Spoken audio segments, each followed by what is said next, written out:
Ola a todas e a todos, son o mestre Tomás, fun nominado por Carla de Quinto e aquí vai a miña contribución. Como hoxe é o 20 de marzo, que é o día da narración oral, pensei en contarvos un conto. E aquí vai.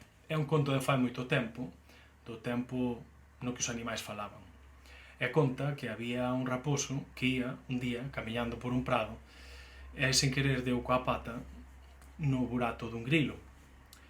O grilo cabreado dixolle: "Pero estate quieto, hombre, pero non ves por onde andas?"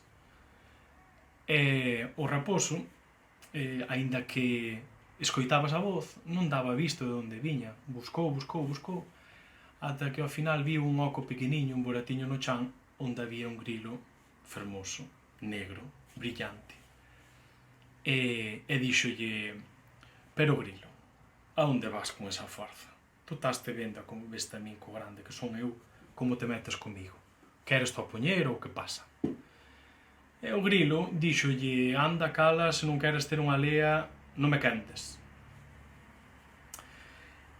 E o raposo botouse a rir. E díxolle: "Queres unha lea? Cando ti queiras.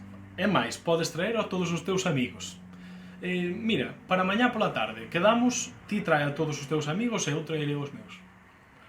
E así foi. A tarde do día seguinte apareceu o raposo con todos os seus colegas, o porco bravo, o porco teixo, o lobo, a xeneta, a Marta, a garduña, todos os animais amigos feros que tiña. E polo seu lado o grilo apareceu pois coas abellas, coas nésperas e co resto de insectos da parroquia. O raposo chegou á porta do grilo e chamou por el, que saiu de seguida, predisposto, e díxolle: "Que queres? Imos á lea?" E o raposo deulle así co rabo e cimbrou nuns cuantos pasos, uns cuantos metros, así, lonxe.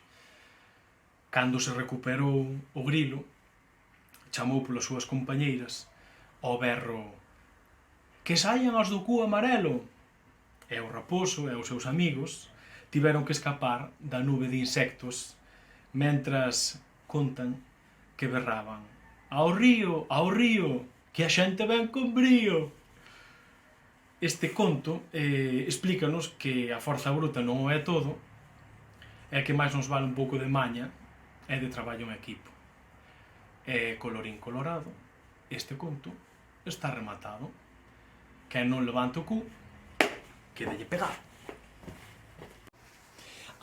E os meus nominados son o Profesera, Ales, do grupo de terceiro e cuarto, e Iber, de sexto. Adeus.